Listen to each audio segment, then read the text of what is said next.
So you want to become an author. Well, a large part of the population wants to be an author, wants to author a book, wants to publish. Those famous words, publish a book. But very few actually do that. Very, very few. Less than 1% of the population actually publishes a book. And I'm here to tell you that it's not as bad as it sounds. It's not as scary. It doesn't have to be a long process. You can actually take this from start to finish in a reasonable amount of time. And I'm going to walk you through what that looks like. My story, I'm going to tell you a little bit about my story, and then I'm going to provide you with a 5-step process that will help you get yourself on track to publish against your goals. Your goals might be 2 months, this year, end of the year, New Year's resolution, whatever those things are. You have a goal in mind about when you want to publish, and I want to help you get that goal. I have published 3 books so far. I'm working on a 4th and a 5th. I know that sounds kind of counterintuitive to work on 2 at once, but it does happen. And I have figured out how to do this, and I want to share this with you because I believe that anyone who wants to publish should be able to and should feel empowered to do so. So let me start with my story. I've published 3 books. My first book, let me tell you about my first book. My first book took 5 years to publish. It had 2 major pivots of what I wanted to actually publish and write about. I had 3 editors in that book. I had 4 working titles, which really kind of were all over the place, very different. As I said, it was 5 years in the making, and I had thousands upon thousands upon thousands of revisions. And what that meant is that I was all over the place with this first book. The first book, I thought I was going to take blogs that I had written and just kind of package them up and put them into a book and publish the book. Well, that didn't really work out the way I wanted it to. It didn't have the cohesiveness. It didn't have the stick-to-itiveness. It didn't have a theme. It just had a bunch of blogs thrown in a book together, which didn't make a lot of sense. And I kept trying to assimilate them and kept trying to pull them together to make it more cohesive and better, and it wasn't working for me. And that took about 3 years to kind of work through that effort. And I had plenty written, so it wasn't that I wasn't writing. I just couldn't seem to get the book pulled together in a way that I felt served an audience. My second real major pivot in that book was I thought I was going to write a book about, and then I thought maybe I'd write 4 or 5 books and take each of my blogs and kind of say, this is a marketing element, this is a mindset blog, this is, and put them together and put them in kind of a mini series. And that's what I thought I'd do next. And I worked on that for a little bit, trying to figure out how to make it more cohesive around a particular topic, and then have a series of like 4 or 5 books based on the different topics. And that, I didn't really get very far with that. It kind of lost steam because there wasn't enough meat in the book. They tended to be kind of small and not very meaningful, so I lost steam on that one. Third iteration is I thought I was going to write it with a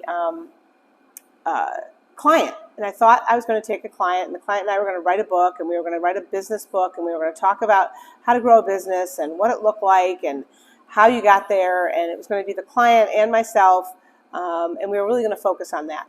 And we tried that for a little while. We started to work on different scripts and different interviews, but I could never get a table of contents. I could never get a cohesive story. I didn't know whether I wanted to tell it chronologically, what I actually wanted to do in that book. And so it didn't really take off.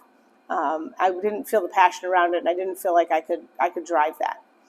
And then the fourth option, and what I did, was I had done a series of webinars, the top 10 ways in which you can hold people accountable, the top 10 ways to build a high-performing team. And I had done a couple of webinars on those topics, and what I realized was I had 20 chapters between those 2 webinars, and they were really solid chapters. And it really turned out to be much more cohesive for me because it was very clear about what I was talking about. It was very clear about what I was delivering about. I had 10 topics, I had 20 topics, they fit together. All of a sudden, things started to gel, and I could actually move forward with my book because I knew I had a working title, I knew what I was doing. I could take those 20 and then I ended up making them, just a handful more and expanding it a little bit beyond that. And it was amazing. And I flew through that book. And I got it done in December of 2022, handed it over to my editors, and one of my editors, who was an expert in the field, came back and said, I like all of what you've written, but I'd like to see one more section and one more kind of element to the book. And so I ended up writing about 8 more chapters and put a whole other section on the book. So it kind of had a capstone. It wasn't, because otherwise she told me, well, you can save this stuff for your next book on this topic. And I said, oh, no, I'm not writing a next book on this topic. This book is the book. So I want to make sure I include it. So I wrote 8 more chapters. I published the book in April of this year of 2023. And it was really a business book targeted at an industry with the intent to credentialize me in that industry and to speak to people in that industry and let them know who I was and why I had a voice in the industry. And it did exactly that. So I'm very excited about that. So I want to talk about the first book I published because it took 5 years and it was a work in process. The second book I published took really 30 days. And what happened in the 30 days, it was from 1 month, 30 days exactly, from concept to publishing. And what I did is I had an idea one night. I was playing pickleball, which is what the book is written about, and someone said to me, oh, you should write a book about that. And I laughed it off, and I went home that night, and I said, I really want to show that you can write a book in a very short period of time if you put your mind to it and if you have focus. And I really took that on as a challenge. So that was day 0, that night at the pickleball courts. And I took the next 30 days, and every single day I did a video that described what I was doing and how I was doing it and what the book was going to be like. And where I was stuck and where I was panicked and when I was excited and just every piece of that 30-day effort. And I didn't know if it was going to be possible. There were definitely times when I had my doubts. I had one working title. I knew I got my working title almost, I think, day 1. Day 1 I had a working title. Day 2 or 3, probably day 3, I had an illustrator because it's a highly illustrated book. There is text, but it definitely has a high illustration point to it, which is very different than what I'd done in the first book, which was 100% text. No illustrations in the first book other than the cover.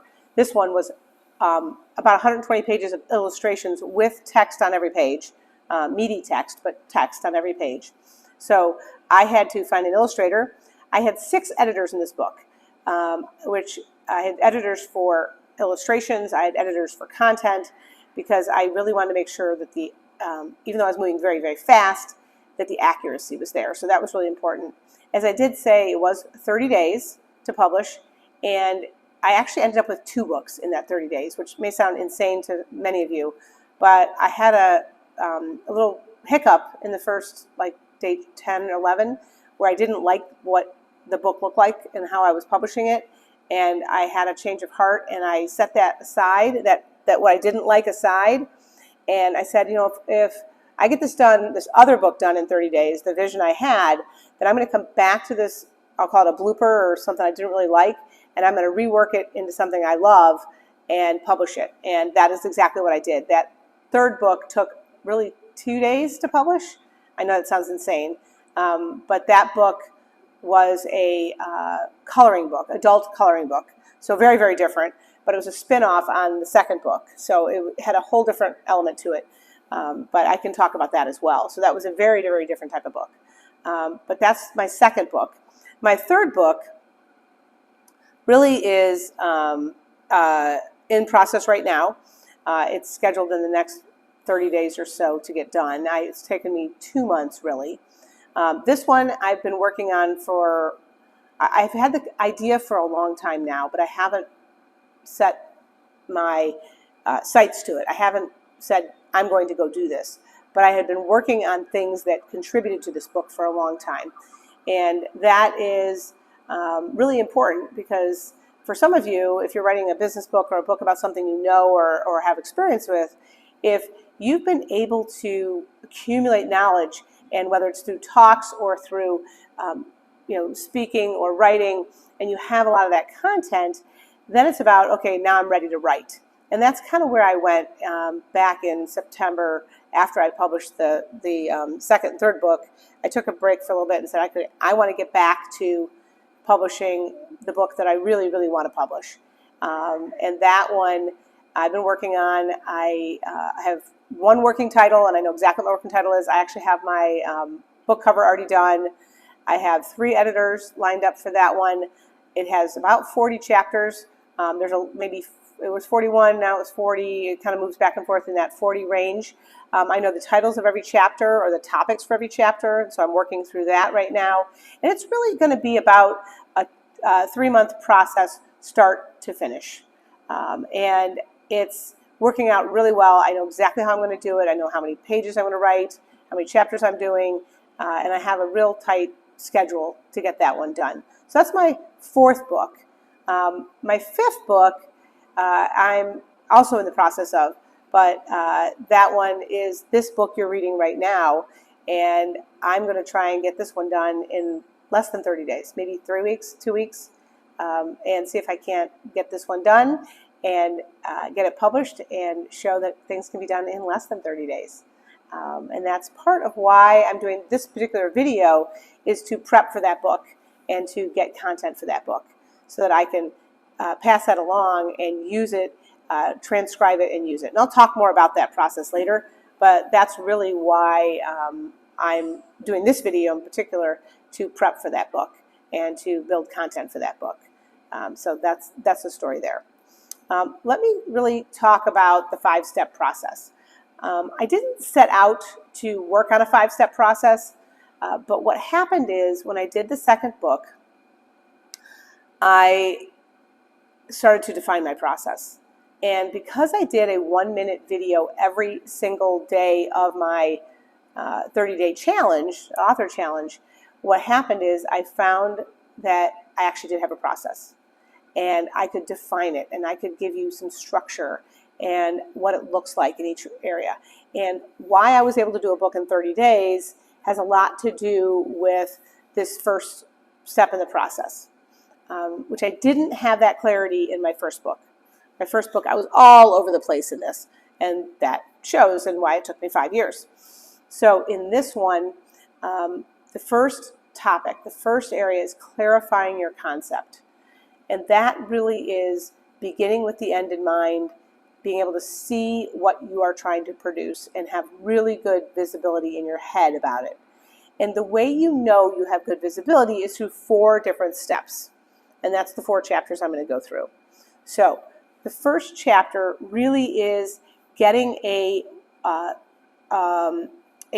introduction done. And let me start there. I start with the introduction because I want that introduction, and it could be 1 page. In one of my books it was 1 page, in another book it was 2.5 or 3 pages. I want that introduction to really answer questions like, who is your audience? Who are you talking to? And get full clarity on that audience. Who are you talking to? Who do you expect to read this? Who do you expect to buy the book? And what do you expect them to get out of it? This is the point where you're setting the tone for the book. It also gives you an option to credentialize yourselves or talk about why you are qualified or why you have the experience to talk on this topic. So it gives you a little bit of background about why you are talking about this topic. It also gives you the opportunity to really define your purpose. Here's why I'm writing this book. Here's what I want people to get out of it. Here's how they should be consuming it. Here's how I wrote the book. And it really defines that.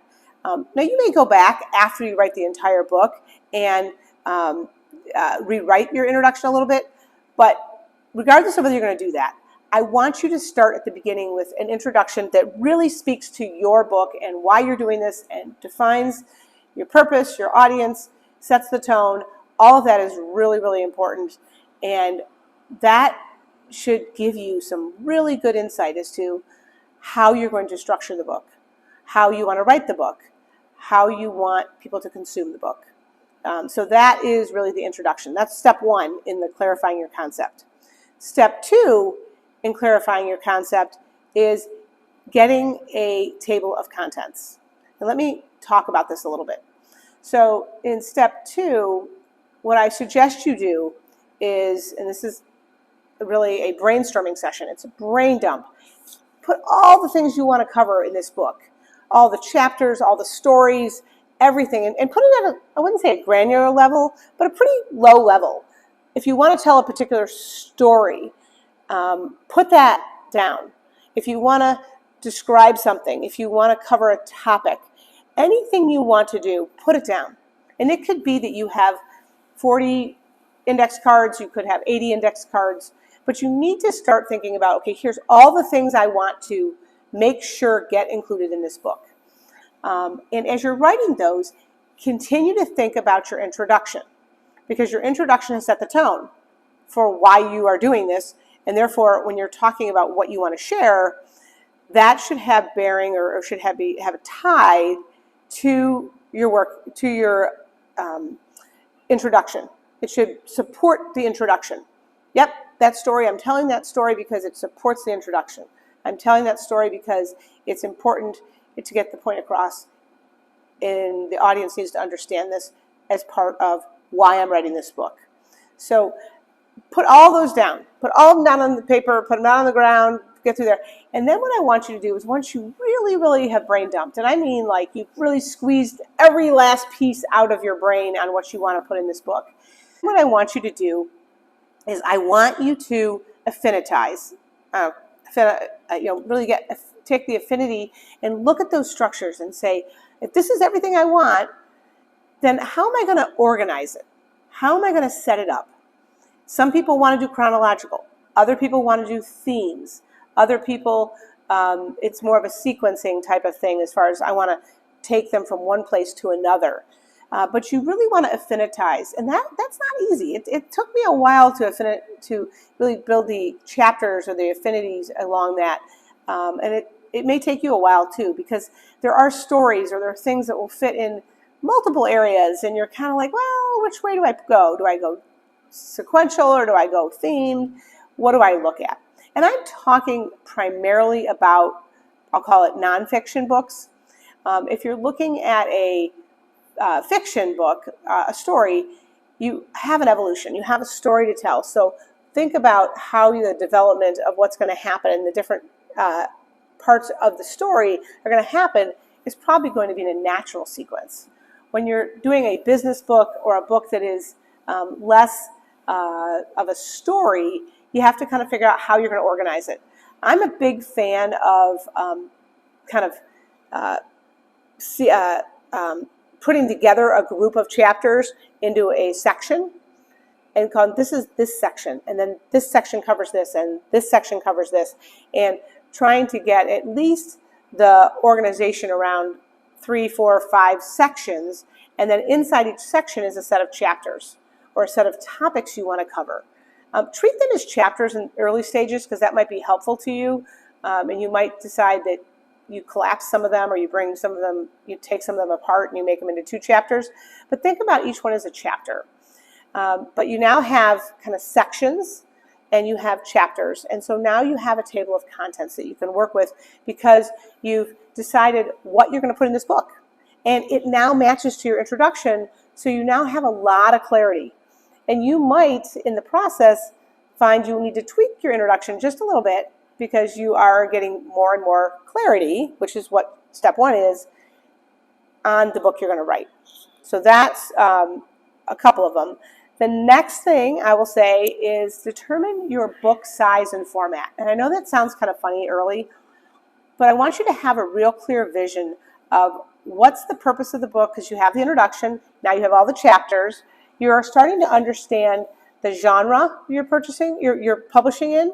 You're also starting to understand how the audience is going to use that book. Is it going to be a Kindle book? Is it going to be a coffee table book? Is it going to be something that they throw in their briefcase? Is it going to be a reference book that they pick up and they read? They look for the chapter they want to key in on, or they're worried about, and they read that chapter only. How are they going to consume this book? And what does the book need to feel and look like and interact with for your audience? And that's really, really important. It also is an important element when you start talking about printing and the margin you're going to make on the book.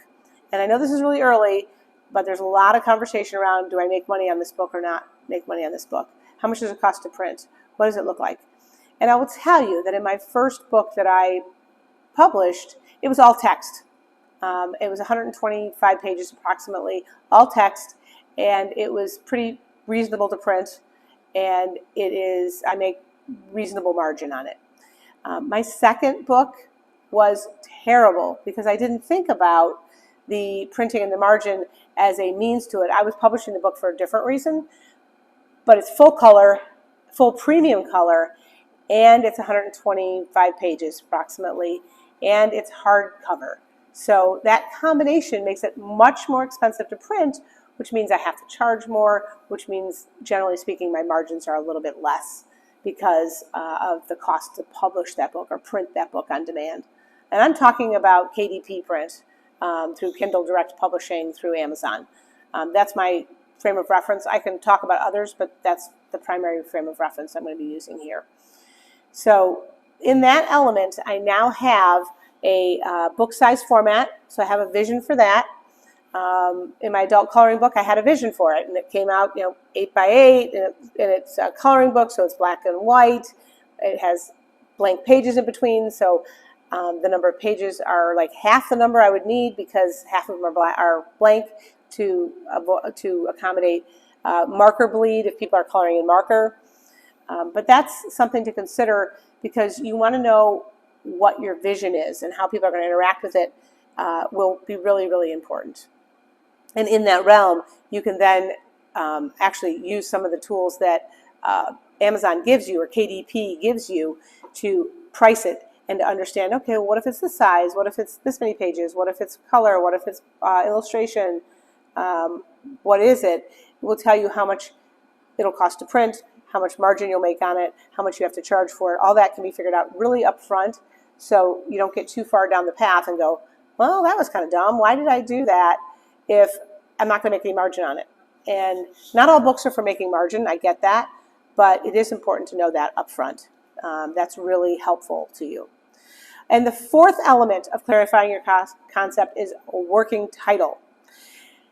And here's why I think that's really important. Because you've just done this introduction, and it's either a page, 2, 3 pages, right? You've laid out this table of contents, and it's 20, 30, 40, whatever it is. It's got a lot of stuff in it. This working title has got to take all that stuff that you've laid out, and it's not insignificant, and condense it into something that speaks to your audience and makes them understand why you're writing this, what you're writing, what you want them to get out of it, makes them choose it and buy it, gives everybody clarity around what they're going to own when they buy the book, what they're going to get when they buy the book. So choose a working title. I happen to be a big fan of using subtitles in working titles. And the reason that I am is because I believe that sometimes we want to be catchy or clever or in the title, but sometimes being catchy or clever loses why the book is written. Why the book is written or what the purpose of the book is. Or what's the punchline it could be. So if you think about it that way, I had someone who said, When to Leave was the name of their book. Well, When to Leave, is that a relationship? Is that, your kids from, the home? Who's it written for? When to Leave is kind of this, when to leave a job is an open-ended. So having a subtitle underneath it that says when to leave, your current job and look for something else, or when to leave your dysfunctional relationship. So that subtitle is really important because you might have a really catchy title, but the subtitle really speaks to the details behind it, or the audience, or the punchline for that. So I'm a big fan of that. Make sure your title is relevant. Subtitles don't make as much sense in a nonfiction book, so I wouldn't worry as much about that in a fiction book. They don't matter as much, so you may not use a subtitle. I also get questions about the introduction in a fiction book, and I would still write one, and I would still, because you still need to know why you're doing this and what your point is and what you're going to cover, but you may not put it in the book. It's more about how you're going to tell the story and what you want people to get out of it. It's more your personal anchor or your personal strategy around the book. You are likely to not put that in a fiction book. They just don't have introductions like that. But it is helpful so that you have real clarity, especially if you're going to use someone who's an editor for you, because if you have an editor, you want them to know this was why I wrote the book, or this is my intention writing the book, so that they can help keep you true to that as well. And if they have that visibility, then when they're editing the book, they're like, okay, no, you're not fulfilling what you want. You're not driving the mystery to the level you want, or it's not as coming across as emotionally charged, or whatever your purpose is. You need to make sure that your introduction, even in a fiction book, is true to, and you provide it to your editors, because your editors should know, here's how I'm writing this book, and here's how you want to use it. So that's another important point. And your title should be memorable, because if it's memorable, and if you have trouble remembering it when you're telling people what the name of your book is, imagine if you're having trouble and it's your book and it's your story and it's your passion, and you can't remember what to tell people the name of your book is, then maybe the name of the working title isn't the right title. So it allows you to kind of work with that title for a little bit and start to let it roll off your tongue when you say, oh, I'm writing a book. Oh, what is it called? You can tell people, and you can hear their reaction. And if they're confused, they're like, oh, that's interesting. What and you're like, oh, that's not anything about what I'm talking about. So it gives you an opportunity to test drive some titles and test drive what you're working on, and get you something that's catchy and memorable and get feedback on. So that is the first step in the process. And that doesn't have to be a long process, but you do need to spend the time and the concentrated effort in making sure you have those things in place. And I will tell you, in my first book, I didn't have any of those in place very well. That was all over the place. My second book, when I did in 30 days, I was crystal clear. I knew my working title.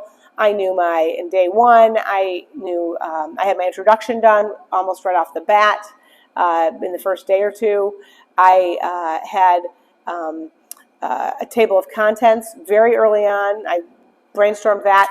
What I didn't have was the book size format, and that's what came to be my second book. So that was what bit me a little bit in the back end.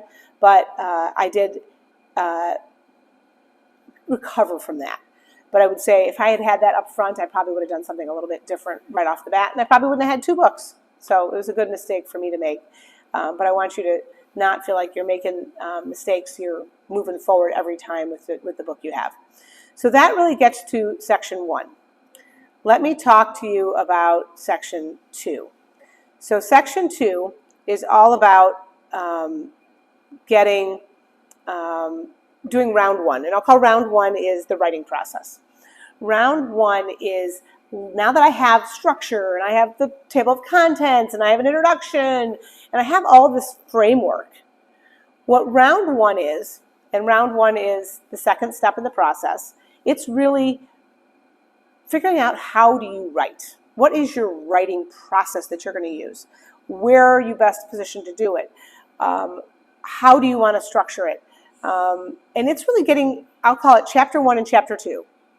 I want at least 2 chapters. You don't have to go more than 3, but just your first couple of chapters done. And what this will do is it'll help give you a lot of definition as to the size of your chapters. Do you follow an outline? Do you actually put together an outline within that chapter and then you fill in the paragraphs? Do you just sit down and write from start to finish and then go back and edit? What is your process for writing each chapter? And when you can figure out what your process for writing each chapter is, and how long it is and how detailed it is and what you're working on, then you can start, and that's really, so you have, this is all about the writing process. You now have chapters 1 and 2 done, or at least, you have a real solid, and I'm saying they're like a 90-95%. You haven't used an editor on them, but for you're not going back and tweak. You're at 90-95% of what you want to present in those 2 chapters. Then you now can go with the project schedule because you've determined, well, does it take me 3 days to write a chapter? Does it take me 1 sitting? Do I sit for 3 hours and write a chapter? How am I doing this? And what's the structure I need to put in place? And let me give you an example. Let's say it takes you 2 hours, 3 hours to write a chapter, and you really like to do it concentrated, sit down, and you put some outlines together, and you kind of lay that out, and then you go. Well, if that's the case, then when are you going to find that kind of time? And maybe you like to do it outside of your office or outside of your home, and you like the library setting, or you find something that really works for you. Then you can start to set the project schedule and say, you know what, that wasn't so bad, or that was longer than I took, or I need a little bit more quiet than when I originally started this. And now you can start to write a project schedule. And this is where you start to say, I want to publish this book this year. Okay, well, what's it look to publish this book this year? Well, I know how many chapters I have. I've done 1 chapter and 2 chapters, so I know kind of where I'm going. But now I have an element of what I want and what my schedule is going to look like. So I now know that if I have 3 or 4 hours that I need to dedicate to each chapter, and I have 40 chapters, and my schedule only allows me to do that maybe once a week, then I know that I'm on like a 40-week schedule, maybe 45 weeks. And what's your goal then? I'm going to get 1 chapter done a week, or maybe it's once every 2 weeks, or you now have data. And this is really what round 1 is all about. It's to get your head in the space, start producing, but learn from that production so that you can then set realistic goals and deadlines and structure both where you're going to do it and how you're going to do it in place to get started. So that is the second section of what you're working on. So when you look at that, and let me talk a little bit about the writing process itself. The writing process itself, there's a lot of ways to do this, and I'm going to talk in either fiction or nonfiction because it doesn't really matter. As I talked about outlines a little bit, I would also suggest you consider dictation and using transcripts. As I mentioned in one of my books, in my first book, I had done some webinars. Well, I had transcripts from those webinars, so I could pull that transcript and make sure that I covered all the points that were in that section that I already had delivered once, and now I can clean it up and give it a chapter, where before I would just have to start at the beginning and just start writing. Now I had a very clear vision of what that was and what the points I wanted to cover and how they were being covered, and I could very easily use a transcript to shortcut building that chapter, and that was huge. Dictation is often helpful. Word, you can dictate in Word, you can dictate on your phone, your computer, and just really speak what you're trying to do. And I was doing this the other day where I was speaking a story, and I was just telling the story as I remembered it because I wanted to include it in something I was publishing. So I just told the story as I remembered it and went through the sequence of events, and then once I had my memory jogged, I could go back to the transcription, and which is really, I dictated it, and I could then clean it up and blow it out and massage it. I could also at that point use artificial intelligence, which I am a big fan of. There's a couple pieces of artificial intelligence that are really, really helpful for you. Of course, everyone loves the ChatGPT world, but there's also another world. There's another world that is the world of just Grammarly or Hemingway app, or apps that allow you to make sure that your writing is clean and your writing is precise and your writing is easily read or easily consumed, that can be really helpful for you, because you want to make sure that when people are reading, it's easy. So easy to read, easy to consume. So the Grammarly apps, and there's plenty of artificial intelligence apps that can help you with this. I'm not going to go into them in great detail, but they're out there, and you should, if you want to, if that's in your area of expertise, you might consider checking a few of those out and seeing how they can be helpful to you in this writing process. Excuse me. Section 3. These are the critical non-essentials. And your critical non-essentials are, when you start, you're really looking at setting up, and there's a whole list of them. There's like 9 of them. So I'm going to go through each chapter, and I'm going to talk about 9 of them. One of them is KDP setup. KDP is Kindle Direct Publishing. And this is setting it up. This is getting your sign-on, getting your book kind of set up. And once you have your introduction, when you go into KDP setup and and you have a working title and you kind of know the size of it and what you're making, it's really easy to go through KDP setup, because it asks you those exact questions that you can then answer. So KDP setup is one. You definitely want to get it set up. I'm assuming you're going to be an Amazon self-publisher, because that's just a given right now. I'm not going to get into great details about other tools and other ways to publish, but I will talk about it a little bit later. But let's get that set up, because that will be easy, and you already have the bones for it if you've gone through the first step of setting up your book. The next chapter is cover art. I get a lot of questions about cover art and the cover of the book. You can choose to do your cover however you want to do your cover. I'm not a big fan of KDP cover creator. It's a little archaic. I'm more a fan of using like a Canva or a CapCut, or using a Fiverr or an Upwork, and having someone help you with that. And I'm talking about the front cover of your book. I'm not talking about the back cover or the spine. I'm talking about the front cover. And the front cover of your book is really, you have a working title, so you know what it's going to be. You have a table of contents, so now you can start to say, okay, how do I want to depict this? And you have an introduction, so if you want to give it to an artist, and an artist, someone you know, or someone on one of the job sites, the freelance sites, you can very easily take that and use it, because you now have an introduction and you have a working title, and you know what kind of book you're going to write. So all of that is very, very helpful for the cover art, because you now can give somebody that and they can work with what your vision is, and you've already depicted your vision. So that's really good on the cover art. There are specs on the cover art. You have to make sure your specs are to the Amazon or the KDP spec sheet. And you can easily download that once you've done your KDP setup. There's a template you can use, and you can hand that off to your cover design, your cover artist, and they will use that so that any bleed or anything is not an issue for you. So make sure you're using the template when you do that, so you don't have to redo it later. Chapter 3, or no, Section 3 of this particular critical non-essentials is the back cover. I suggest that you go to your bookshelf in the back cover and look at other back covers and decide what you like. How do you want your back cover to look? Do you want it to have testimonials on it? Do you want it to have your picture? Do you want it to have your biography? Do you want it to have quotes from the book? What do you want it to have on the back cover? And that is really a very personal thing, but take a look at other back covers of books that are like the genre you are going to do.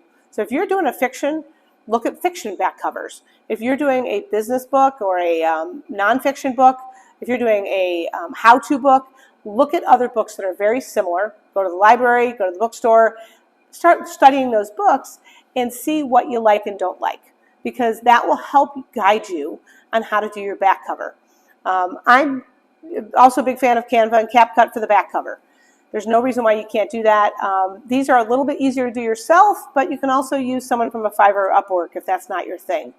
You have to worry about the bleed, so you still have a template that Amazon downloads for the back cover and the spine and the front cover. It's one giant template that shows based on the size of book you're doing and the size number of pages you're doing, which you can generally estimate pretty well, because you know how many chapters you've written, or you know how many chapters you're going to write, and you know how you're writing chapters and what your size of chapters tend to be. So you will probably have a ballpark for that should be pretty good and pretty workable. So that's the back cover art, and it is a critical non-essential, but let's look at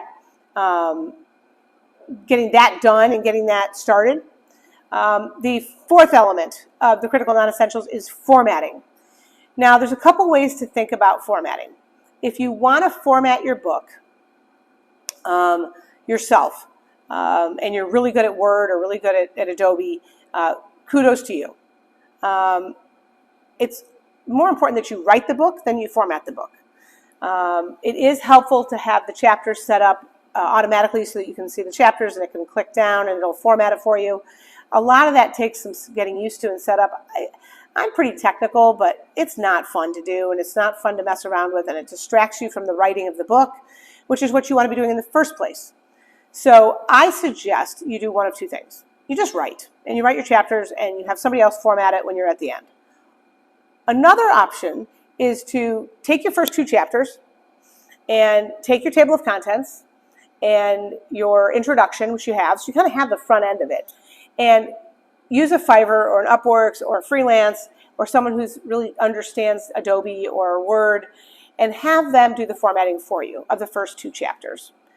And then, if you're decent, you can just copy chapter 2, and when you do chapter 3 and you have all the formatting, and when you do chapter 4 and chapter 5, you can just kind of copy the chapters over and over again, and you already have the formatting done, so the amount of work it takes is a lot less.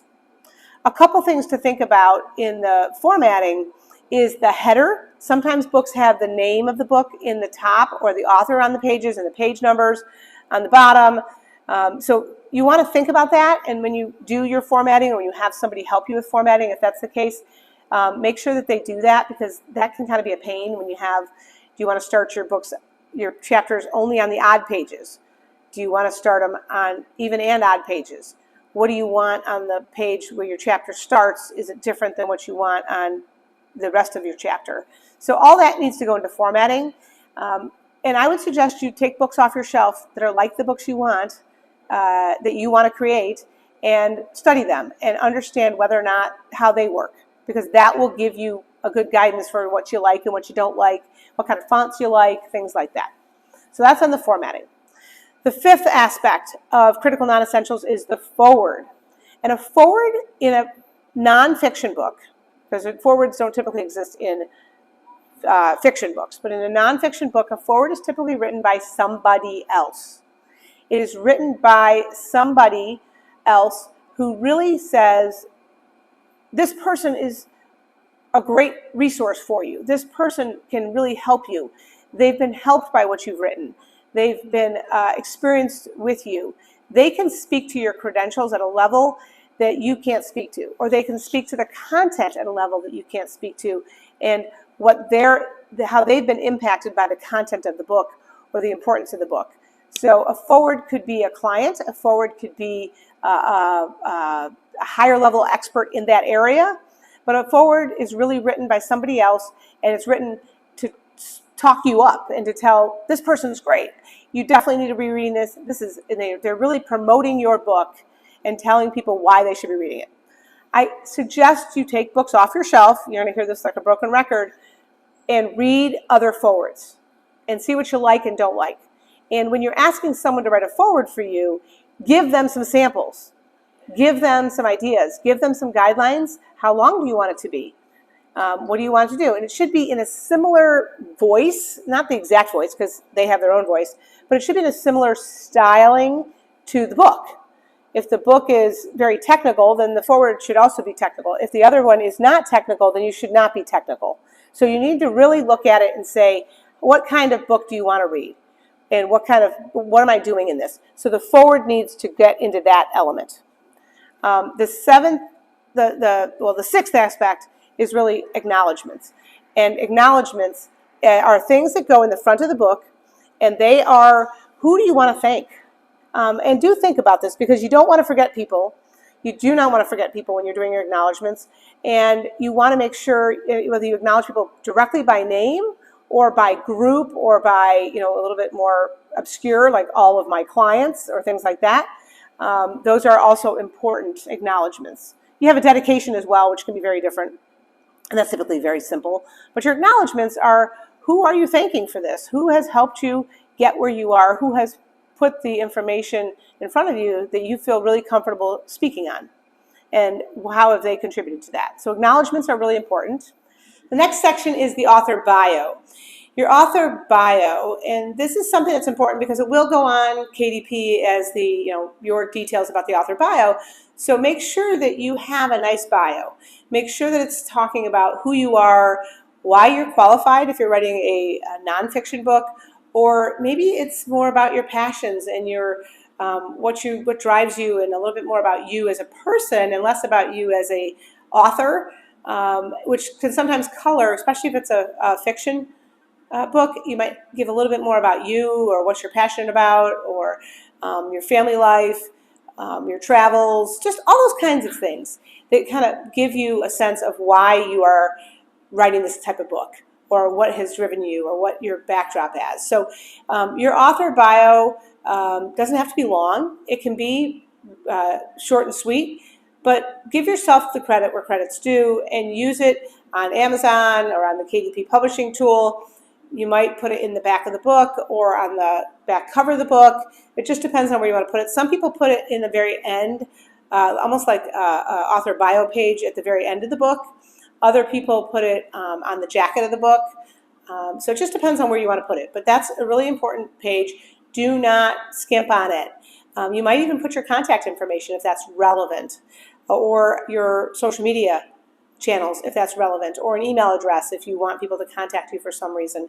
But don't go short on how people can interact with you.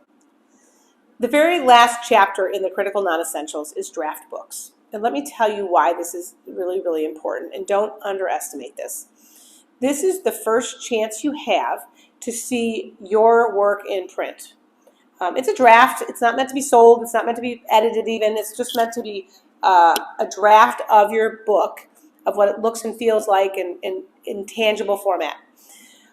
The reason this is important, and the reason that you're ready to do this at this point, because you've gone through and you've done the other things. You have a working title. You have an introduction. If you've done the round one, you have chapters 1 and 2. You have, if you've done any of the critical non-essentials that I've talked about, like your back cover, like your front cover, like your formatting, your forward, acknowledgments, all those kinds of things, then it's time. Because this is really seeing if the glue starts to hold. What I've done in the past, if I only have 2 chapters done, I just duplicate them and make it chapter 1, 2, 3, 4, 5, 6, 7, 8, 9, 10. And I just use the same chapter over and over and over again to make sure that I get to the length of the book that I'm expecting to produce. I know it's redundant. I know it's kind of silly. But what it does is it is important to get it, when you do a draft print, to make sure it's the right size of the book that you anticipate printing. So if you're going to print an 80-page book, if you're going to print a 125-page book, it doesn't matter. But use that as filler, or as to make sure you get to a 125-page book, because it will matter on your spine, it will matter on your front and back covers, and it will matter in just how you feel about the book you're holding in your hand when you start to see an 80-page book. That will be important. And I suggest, and this means your KDP is set up correctly, and the reason the draft books are important is because the KDP print process, and I'm talking about Kindle Direct Publishing, can be a little tricky. And it can be a little finicky. You submit a manuscript, which is the content of your book, and then you also submit a cover. And what KDP does is KDP checks that your manuscript and your cover meet their guidelines for printing. Do the bleeds look right? Is there anything outside of the parameters of the edges that are going to be cut off during printing? So they are checking that your book is print ready. And if it's not print ready, they're going to tell you why. And this is why it's important, because you don't know what you don't know. And when they go through the process of seeing if it's ready to print, then what happens is you will get feedback. Your cover's not set up correctly, or your bleeds are wrong, or the formatting looks funny on the pages. And this will give you a lot of help to make sure that what you are working on, you're working on correctly, and that you're not wasting time doing things that don't work in KDP publishing. So I suggest once you get through section 1 and section 2, and now you have section 3, which is your critical non-essentials, the very last step of this is print a draft book and do it as early as absolutely possible. It also, from a psychological perspective, from your mindset, it is huge because you're like, I'm almost ready, I'm printed. And don't worry about it being exact. Just print so you can learn. And I've printed up to 9 different draft versions of books in my 30-day challenge. I think I printed 9, maybe 10, because I wanted to see certain things. I wanted to check the coloring. I wanted to check premium color. I wanted to check the size. I wanted to check fonts. So I was working on it in lots of different ways. And printing draft books is pretty darn inexpensive. Depending on the type of book you're printing, it could be $2, $3, $4, maybe more like $2, $3. And you have to pay for shipping, which is different. But you can get a draft book, and it helps you understand the KDP print process. It helps you understand all these critical non-essentials that you've pulled together. If you put an acknowledgement or your forward, where does it sit on the page? Oh, do you like where it sits? Does it sit in the middle of the page? Is it too low, too high? What's happening with it? All that's really, really important. So I'm going to encourage you to do a draft book as the last step in your critical non-essentials. So now I'm going to get into the writing marathon, and that is number 4. This is your marathon. It's not a sprint. It is a marathon. You now have a draft book in your hand. You have a schedule because you wrote a couple of chapters. You have goals in mind. Now it's about the writing marathon, and this is about producing content. This is truly all about producing content. It's about getting yourself into a structure, getting yourself into a rhythm, 1 chapter a week, a month, a day, whatever that means to you, making yourself commit to that and putting yourself commitment. Because the reason you're doing this is because you want to publish and you don't want it to take forever. So find something that works for you and start working through that. And this is, where the rubber hits the road. But you have your outline, you have your working title, you have a lot to work with, and you should be able to kind of get into a groove and get into a zone of printing or writing and getting it ready for publish. So that's that chapter. The second part of this writing marathon is editors. Let me talk a little about editors. I've had 3 editors. I've had 6 editors. I've had a lot of different editors. Depends on your book. Depends on who you are. Depends on why you want editors. I've paid very few editors. I have used people who are very good at their writing, have high writing skills. I've not paid much at all for editors. And that's because I'm doing all the writing. I'm doing all the heavy lifting. I want an editor to check that I didn't not see something because I'm so close to it. I wanted an editor to make sure that what they read made sense. I use some artificial intelligence for that, a little bit, to check it. You might use Grammarly for that, which also has an AI component. So there are some AI tools that can help you with some of the major editing or the kind of just making sure you have enough commas in the book. My first book was terrible. My editor must have put 1,000 commas in my book. I just kept going, and nope, this is a comma, this is a comma. And so I used an editor there. A couple things about editors. You're going to have to manage version control. I would not give your book to an editor until you feel you are done with it. Do not have them have to edit again and again. Now, there are times when I know I'm going to go back to a chapter, or I know I'm going to work a few things, and it's very, very, very limited. Once you give it to an editor, especially if you're not paying them and you're asking them to do this out of the kindness of their heart, you do need to take into account what they say. So choose your editors wisely, because you don't want to insult anybody that says, well, you really didn't, I don't really agree with you, or I don't like that, and I don't like that. So get somebody and give them your introduction. Even if you're a nonfiction book and you're not using that introduction in the book, give them the introduction, because it's going to set your strategy, set your vision for the book, and your editor should share that vision and not kind of come from left field with a different vision. So your editors, if you have more than one editor, which I have, I've had editors who are really good at the content, who know the content much closer. So they're doing content editing. They're not always the best at grammar. So I just tell them, just tell me what doesn't make sense, or tell me if it doesn't there. And I'm going to have a second editor. But do your content editing first, because if things aren't right, you're going to have to rewrite or restructure some things, and that's big. Then get into more fine editing of commas and punctuation, because you have to make sure almost everything's written before you start doing that element. You don't want to have to go back and worry about the punctuation on things that you had to rewrite completely.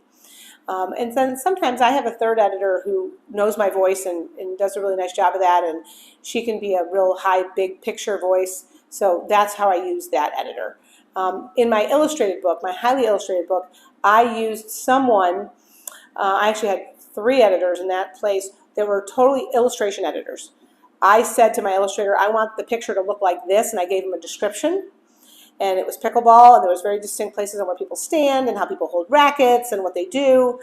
My illustrator had not really ever played pickleball or tennis, a racket sport.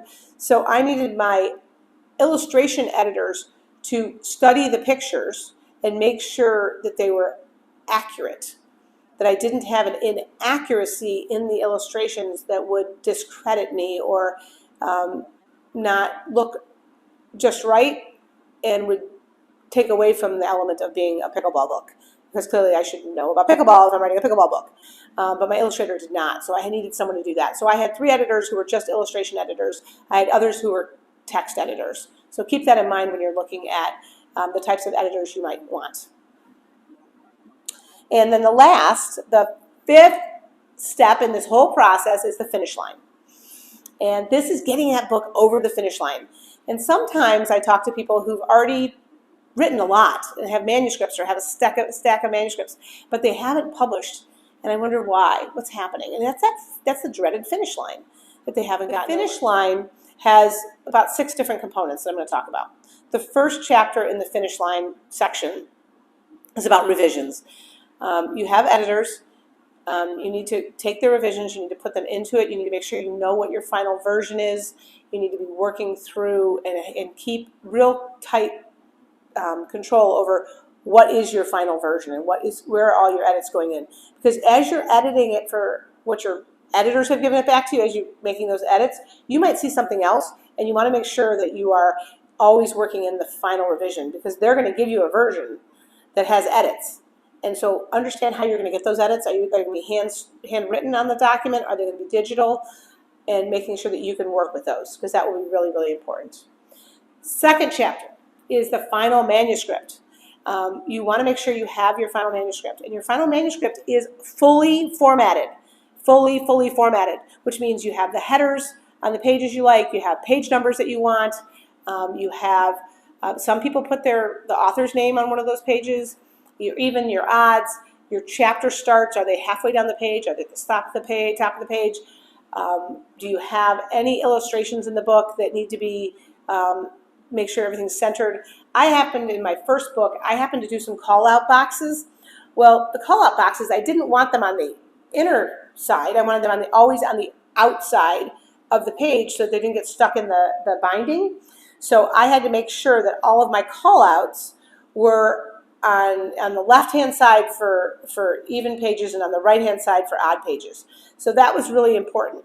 But your final manuscript is truly your final manuscript. It has your foreword, it has your acknowledgments, it has an author bio if you're going to use that in the book, inside the book, in the manuscript. It has your dedication, it has a chapter page, or it has your table of contents, it has the title, a title page, it has all of that stuff.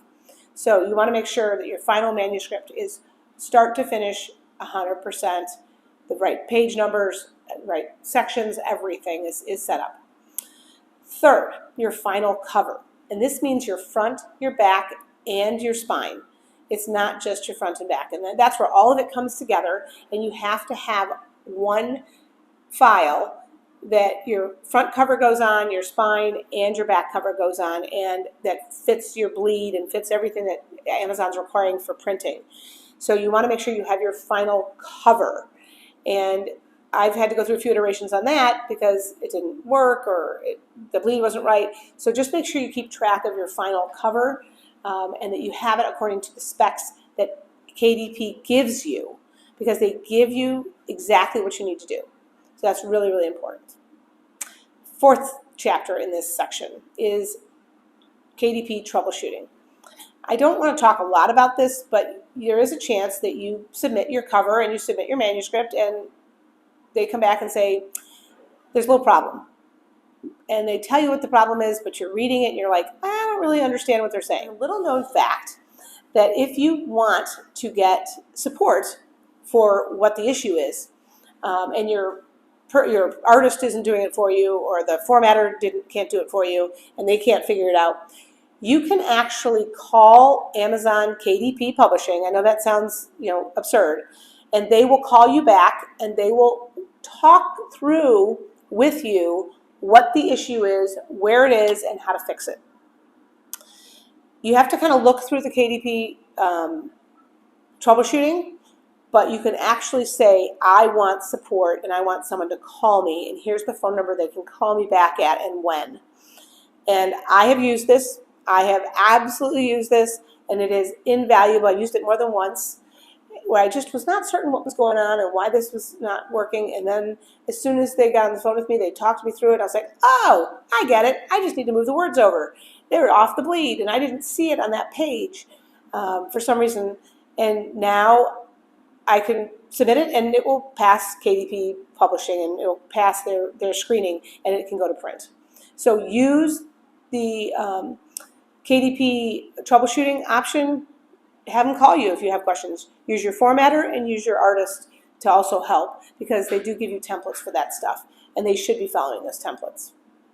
The fifth aspect is publishing. Yes, publishing. Hard to believe. You're ready to publish. So when I say publishing, I mean you've uploaded the manuscript, you've uploaded the all the details, your author, your title, your what the book is about. You've given it your subtitle, you've chosen the genre, the categories, everything about it, and you're ready to publish. And you have the final cover and the final book. You can publish, and we've done this before because you did a draft book, I hope. You can publish it as a draft, and you can touch and feel it and see it, and it'll have a little draft thing that says it's not for resale, but otherwise it's a good book. Or you can publish it, and that means it will go on to Amazon. And it will take somewhere between, 12 hours and 36 hours, I think, maybe 48 hours, to actually be live on Amazon where someone can purchase it on Amazon. This is where you'll actually have to price the book for what you want to sell it for. But you can definitely do that, and publishing is really exciting. During that 48-hour period, you might get rejected only because of the formatting. And that's where you have to just clean things up, troubleshoot a little bit, and resubmit it. And once they say it's okay to print, which is what they're really checking for, that there's no printing issues, that your words are all going to be on the page and you're not going to cut anything off on your cover, then it will be officially published on Amazon, and you are an author, or an author again, if that's the case. But very exciting on that element. And then the last area, which is not the least, and it should not be forgotten, is the launch. And you need to be really thinking about this.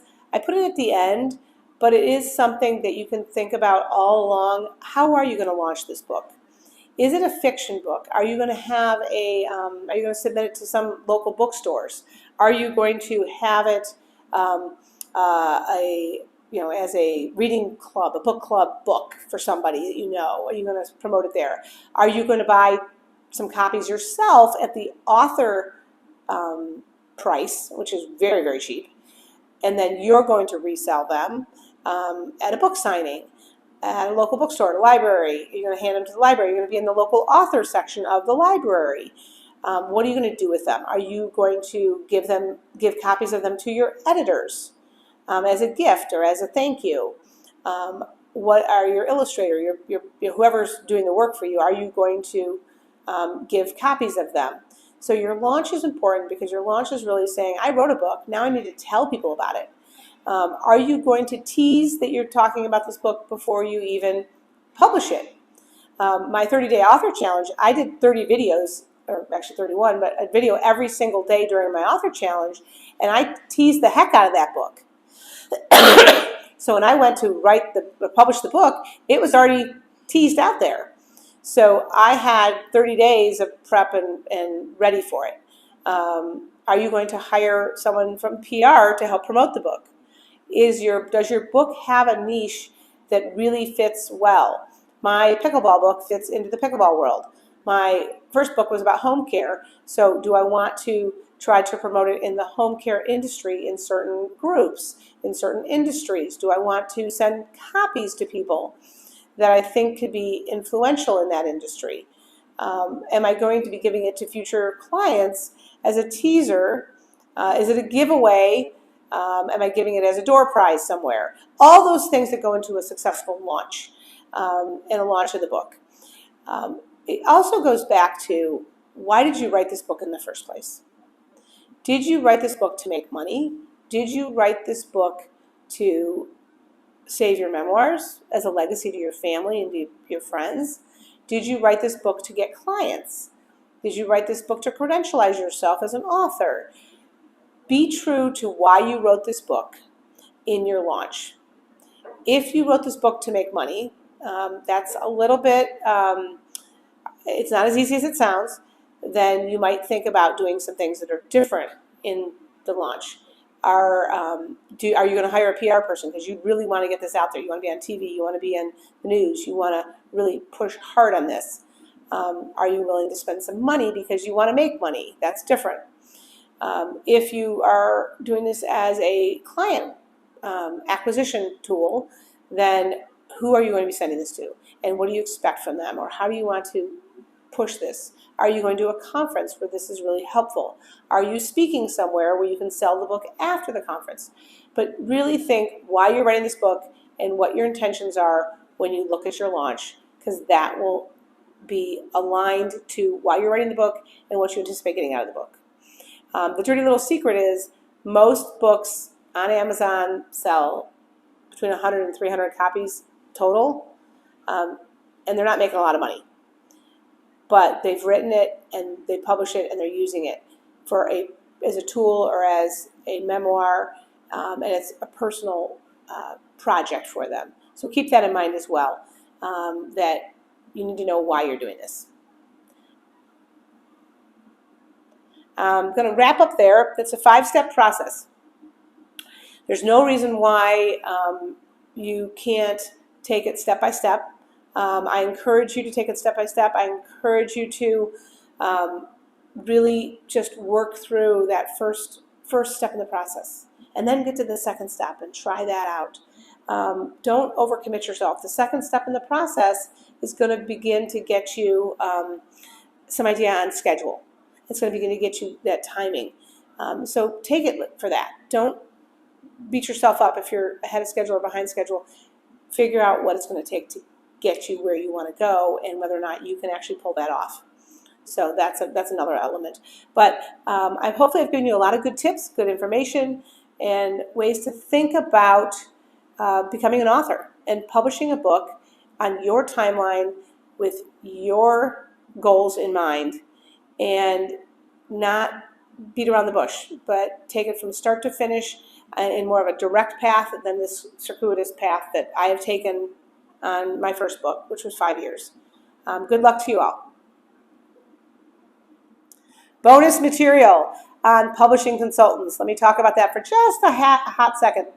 Publishing consultants, you may be approached by people to help you write your book, help you publish your book, help you launch your book, help you promote your book. Be very careful with these people. There are a lot of them out there that charge you a ton of money. I'm talking about tens of thousands of dollars. And you have to sell a lot of books at your margin, $10 a book or $8 a book, to make up that money and actually make money. So be very, very cautious when you look at publishing consultants. I am offering as a 20-minute free consultation. If you go to my website, 30-day author challenge, you can see it. I'll do a 20-minute consultation with you, free, no charge, just to check out your concept and what you're doing. And that's really step one, to get some clarity around it. No charge. I'm just doing it to kind of get you started and get you set up.